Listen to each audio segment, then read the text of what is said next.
Pemirsa Metro TV Lampung, Anda masih bersama kami dalam Bedah Tajuk Lampung Pos. Dan masih bersama dengan Bang Musaan. Oke, Bang Aan.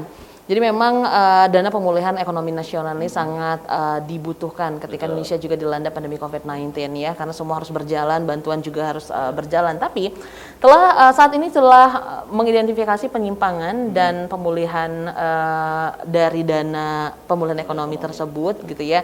Nah, ini karena ini tertangkapnya Dirjen Keuangan Daerah Kemendagri.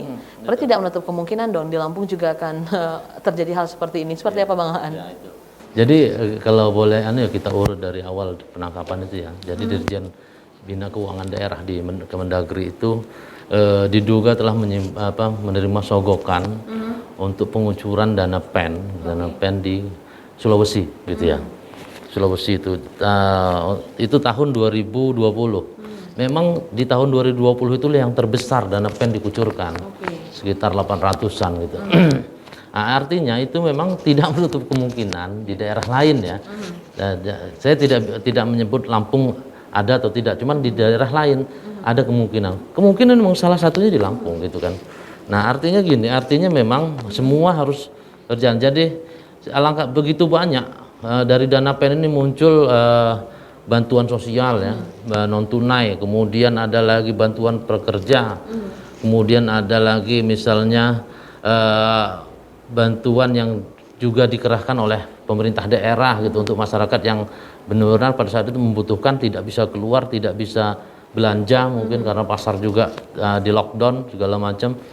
Nah itu, jadi akhirnya memang KPK ini tergerak dan karena kasus dari suap korupsi di Kolaka itu oleh Dirjen Bina Keuangan Daerah, akhirnya sekarang mulai mengidentifikasi lah beberapa daerah gitu ya. Kemudian mereka memeriksa beberapa daerah apakah ada penyimpangan juga.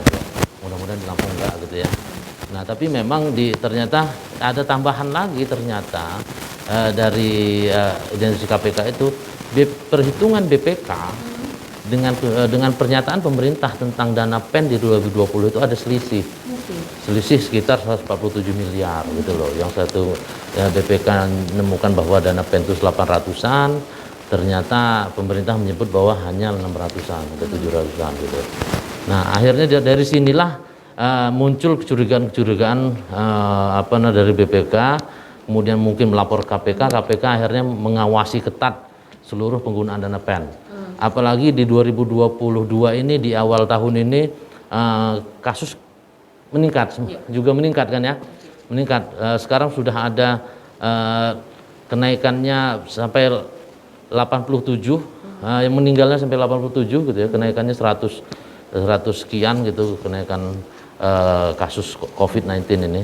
Jadi itu yang membuat akhirnya pemerintah juga harus mengawasi karena ini harus tepat sasaran, tepat waktu, kemudian juga tepat nilai gitu loh. Jangan sampai nilainya pun berkurang. Kita di Lampung juga sebenarnya dulu sudah pernah ada kejadian dana bantuan sosial yang dipermainkan gitu ya. Misalnya para penerima harus ngambil dari agen briling. Mengapa tidak langsung ke banknya? Mengapa harus ke agen briling? Ini diduga-duga ada permainan antara tim pendamping atau panitia pengelolanya itu dengan oknum gitu ya.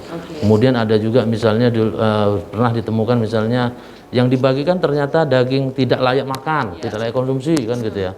Berasnya pun begitu. Nah itulah yang memang harus diawasi dan KPK harus juga terbuka dengan laporan-laporan masyarakat yang menerima gitu loh. Karena mungkin KPK nggak merasa itu, mereka hanya tahu ini korupsi atau enggak. Cuman yang menerima ini yang merasakan apakah itu layak konsumsi, apakah nilainya sesuai.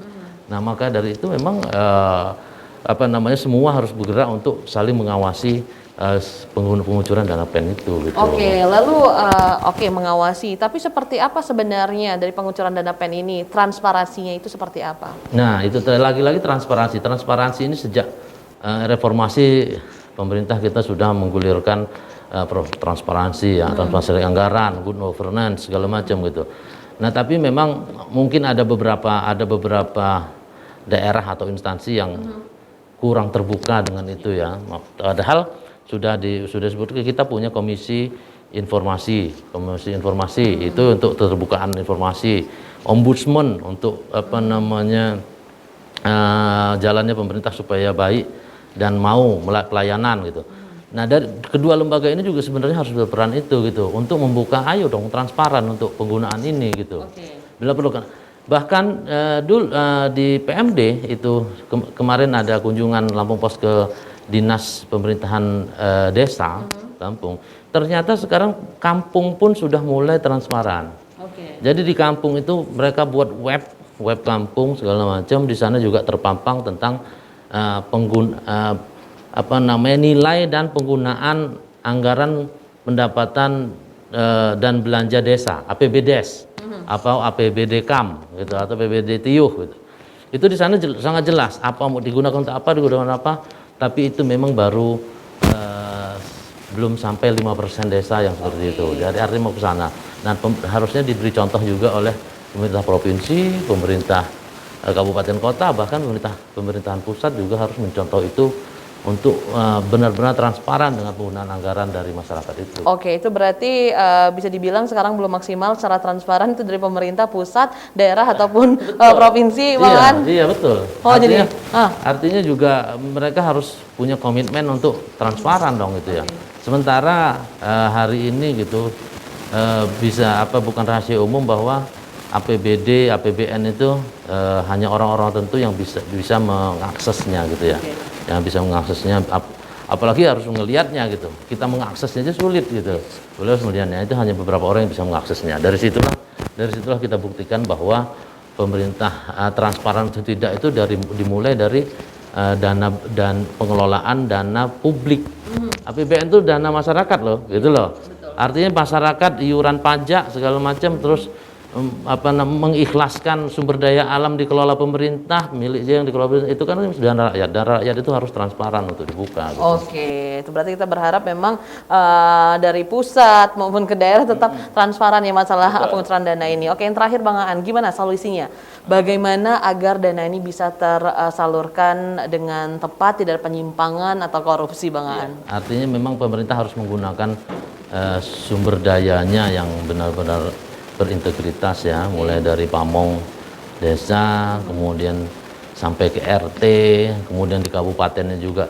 Artinya satgasnya harus benar-benar pilihan yang benar mumpuni gitu. Dan yang tidak kalah penting adalah pengawasan. Seluruh elemen harus mengawasi ini, penggunaan ini agar tidak ada lagi kasus-kasus seperti di Kolaka.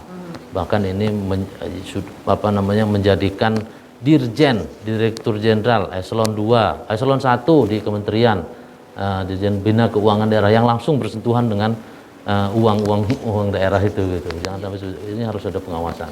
Oke, yang jelas pengawasan, dan tentunya kalau memang ada bantuan tidak tepat sasaran, tidak tepat waktu, dan juga tidak tepat jumlah atau nilai, itu juga masyarakat juga boleh melaporkan ya. Oke. Jangan takut untuk namanya dicoret dari bantuan ya, Bang. Media massa terbuka untuk itu gitu. Oke, nah termasuk Lampung Pos. Oke, Bang Aan, nanti kita kembali untuk membahas trending topik apa saja yang 3 platform Lampung Pos lainnya. Pemirsa Metro TV Lampung, jangan kemana-mana, kami akan kembali sesaat lagi. Tetaplah bersama kami.